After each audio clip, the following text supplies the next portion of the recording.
Good afternoon, everybody.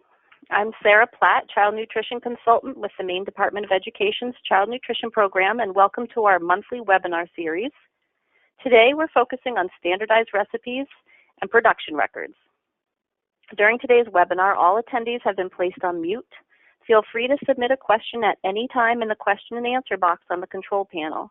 If you have a question, type it in the question box that you see on your screen.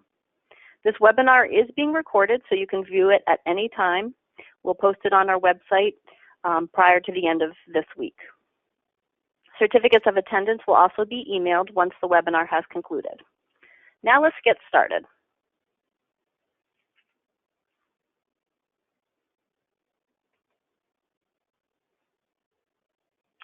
By the end of our webinar today, you should all be able to identify the components of a standardized recipe, become familiar with the required components of a food production record, and become familiar with how to complete a food production record correctly.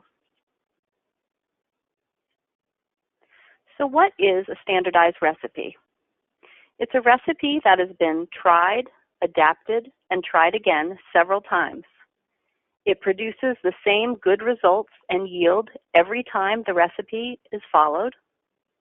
And every time you prepare the recipe, you use the same type of equipment and the same quality and quantity of ingredients.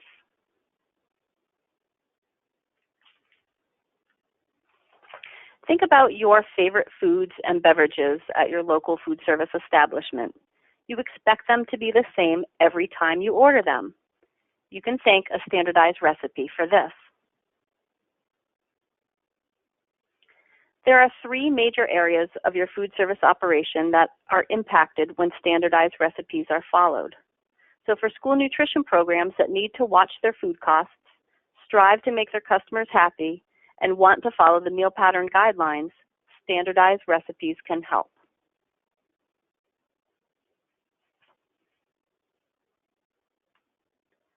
Because recipes are developed with specific ingredient amounts, a change to the ingredients and/or the serving size will affect food cost, nutrient analysis, and may also affect customer satisfaction. Let's take a look at an example. Here is a recipe for lasagna with ground beef. It's USDA recipe D25. This recipe calls for 6 pounds and 8 ounces of raw ground beef for 100 servings and yields 4 pans with 25 servings in each pan. If a cook decides to use the entire 10-pound tube of USDA raw ground beef because it's easier, then food costs will increase because an additional 3.5 pounds of ground beef were used that the recipe didn't call for. In this example, if you are following the standardized recipe for lasagna with ground beef, the cost of the ground beef per serving would be 15 cents. Increasing the amount of ground beef used to 10 pounds increases the cost of the ground beef per serving to 23 cents. This is an increase of 8 cents per serving. While this may not sound like much, if similar changes are being made to recipes on a daily basis, this would equal an unnecessary cost to the program of $1,400 over the year.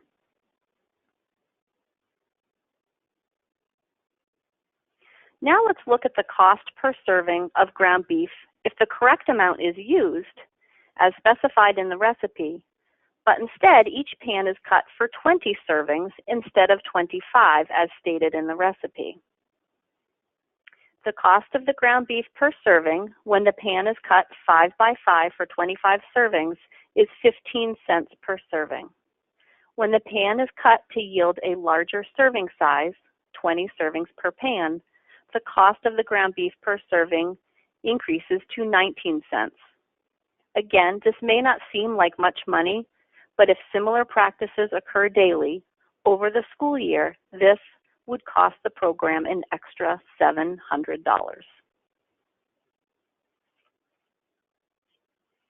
To ensure the consistency of a product, standardized recipes must consist of various components. For a recipe to be standardized, it must have the required components listed here, and we're going to go through each of these. The recipe name should be simple and easy to understand. The recipe may also have a recipe number, which makes it easier to record on your production record, which we will talk about later. Recipes may be categorized by main dish, side dish, vegetables, desserts, for example, and this will assist in organizing your recipe.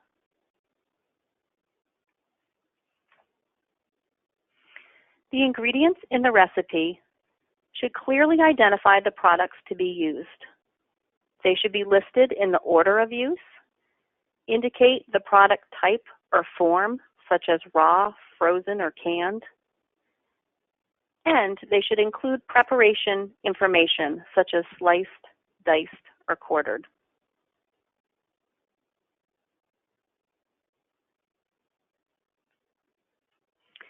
The weight or volume listed should be listed for each ingredient in the recipe, should be in the easiest unit of measurement, should use standard abbreviations, and identify the exact quantity to be used in the recipe.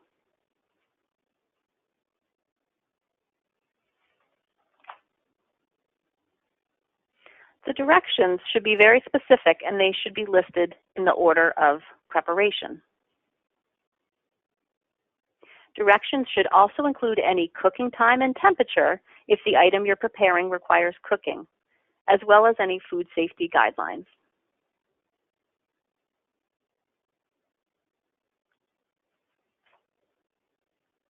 The serving size of an individual serving should be listed on the recipe, and for schools, the meal pattern contributions on a recipe will help to determine menu compliance.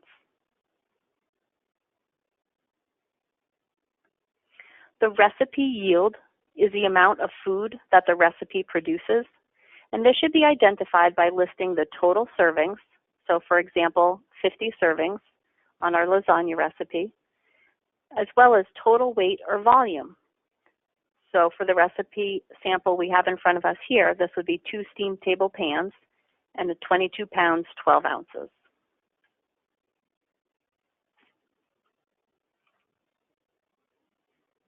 Recipes should also list specific cooking equipment needed, such as a conventional or a convection oven, any preparation equipment to be used, such as a can opener or a slicer, the pans to be used, such as two 12 by 20 by 21.5 inch steam table pans, and utensils for portioning, such as a number 8 scoop or a 4-ounce ladle.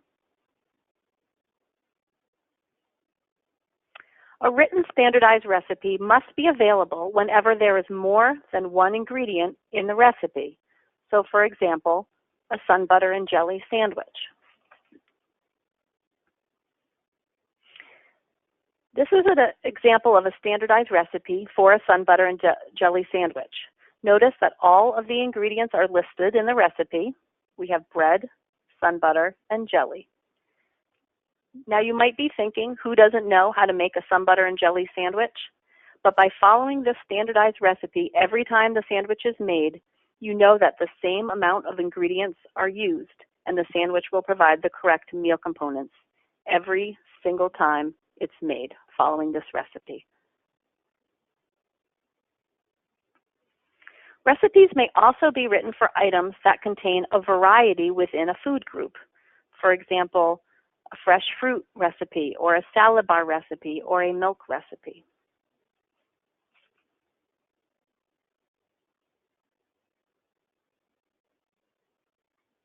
And now we're going to move on and talk about production records. So what are production records? Production records are a tool that are used to plan, control, and document the production of food.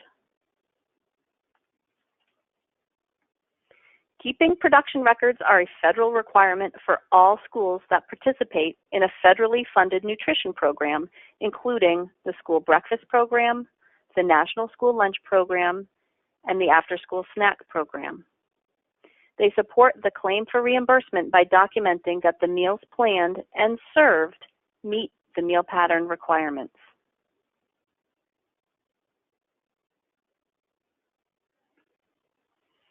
Production records can also be a very useful tool, as they give you a written history of what is planned, prepared, and served.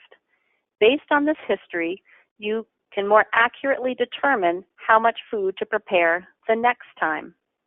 Production records can also help you spot trends.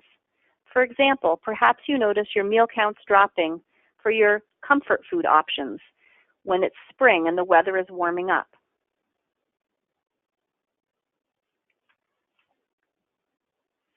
The production record used in this presentation is a sample that's available on our website, and it's also attached to this presentation as a handout. It is not required that you use this specific production record. You are welcome to use this one, modify it to meet your needs, or even develop your own, as long as the required information is provided.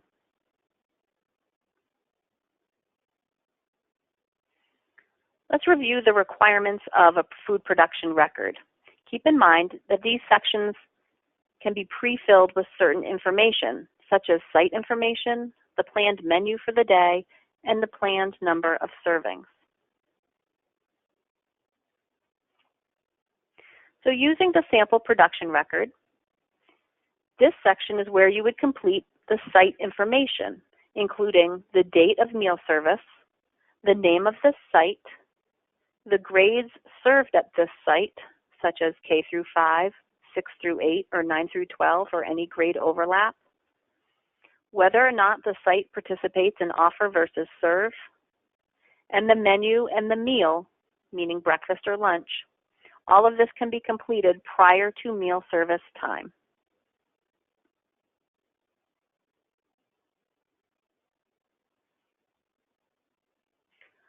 For the planned menu section of the production record, this is where you would list all menu items, including entrees, alternate entrees, vegetables, fruits, milk, even condiments that are served.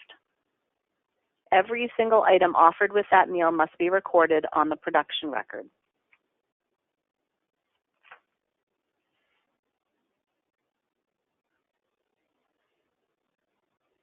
Remember, you need to have a standardized recipe for any item that has 2 or more ingredients. On this section of the production record, you will indicate the standardized recipe number or the product name for all entrees and menu items. So you would list the recipe number or a specific brand name such as Tyson, or you would state that it's a USDA food for a single food item. As you can see, space on this production record is limited, and that's why it's helpful to use a recipe number instead of needing to write out a recipe name.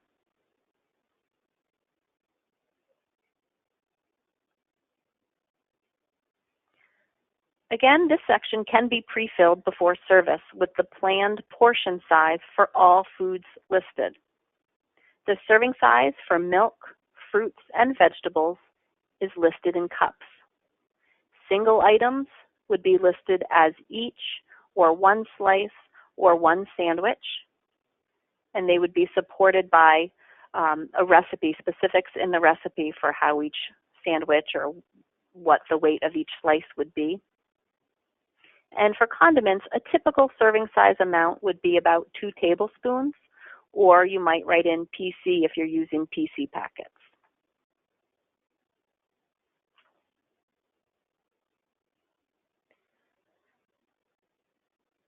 Again, this section can be completed prior to service.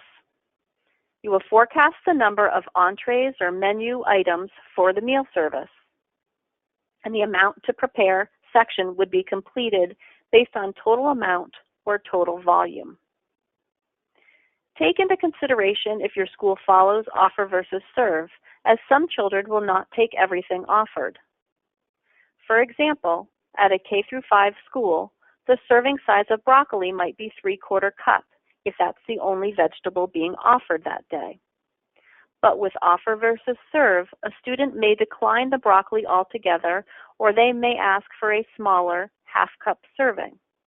So under amount to prepare, you would list the total amount of broccoli to be prepared based on the number of children you anticipate will take broccoli with their meal. This is where looking back on prior production records can be helpful. When you served broccoli in the past, how many students actually took it, and how much was left over? You would list your amount to prepare accordingly.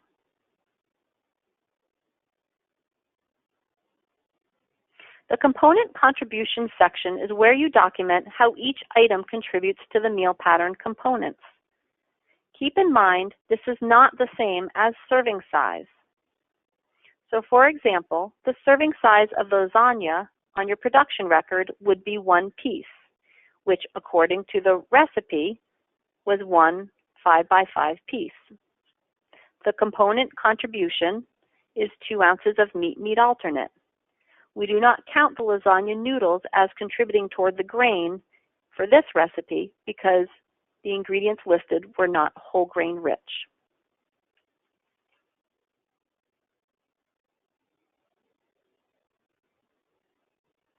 The amount prepared section is different from the amount to prepare section, which is a projection. The amount prepared section is the total amount that was actually prepared. Perhaps you were supposed to prepare 100 whole grain chicken and cheese quesadillas, but it's snowing out and there's now an unplanned early release day. The 100 quesadillas you were projecting has now changed significantly. This is how the amount prepared may vary from the amount to prepare.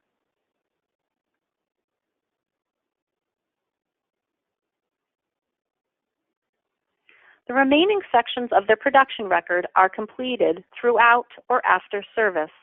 You will be recording the amount of food actually served, the amount of leftovers, and what you did with the leftovers, and any production notes such as the early release day from the snow or if there was a field trip. At the end of meal service, when all of the information is recorded, the kitchen manager will date and sign the daily production record.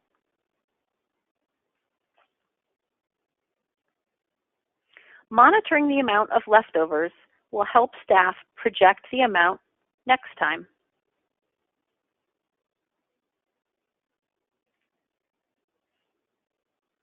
For the amount served, you're going to indicate the actual number of servings from meal service. Some items are best guesses, such as recording your salad bar and milk.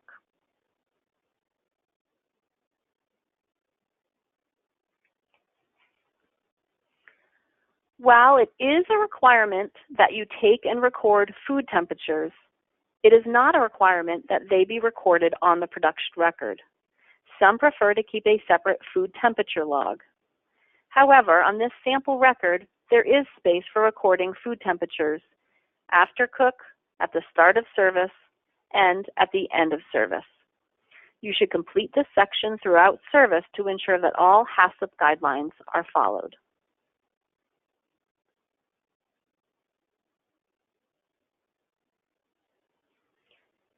In this section for meal counts, you will record the total number of meals planned and served for both students and adult non-reimbursable meals.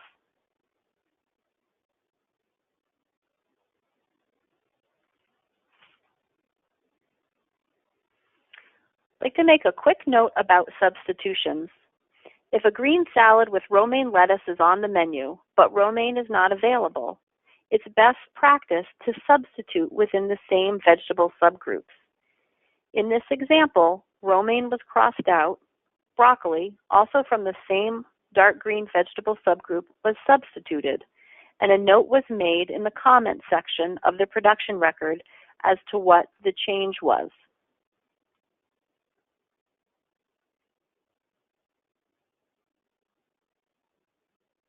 This concludes our basic review of standardized recipes and production records.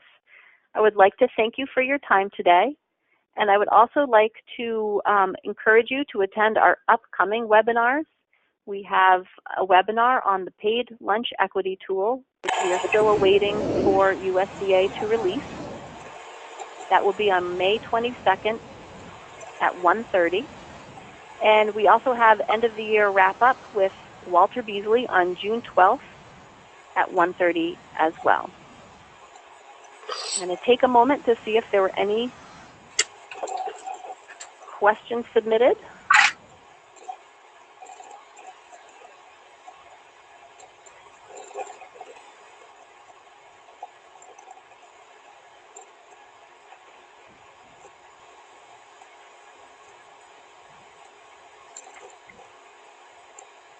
And I just received notice from Walter Beasley that the USDA Paid Lunch Equity Tool was released today.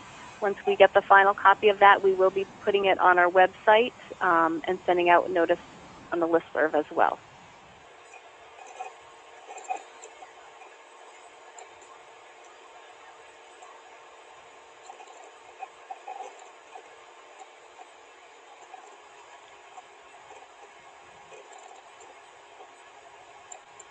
And it looks like we did have some questions that were submitted. If we make up our own recipes, what documentation is needed? Can they be handwritten, or should they be entered into a recipe-making website to show nutritional information? To make a standardized recipe, I would encourage you to use the template, which was attached as a handout to this webinar, and that has all the required areas or information that needs to be included. And I would encourage you, it's fine if you handwrite it, but as long as you use that format for a standardized recipe, it should help make sure your recipe is complete. If you have any trouble downloading those handouts, don't hesitate to contact myself or anyone in our office, and we can email that to you as well.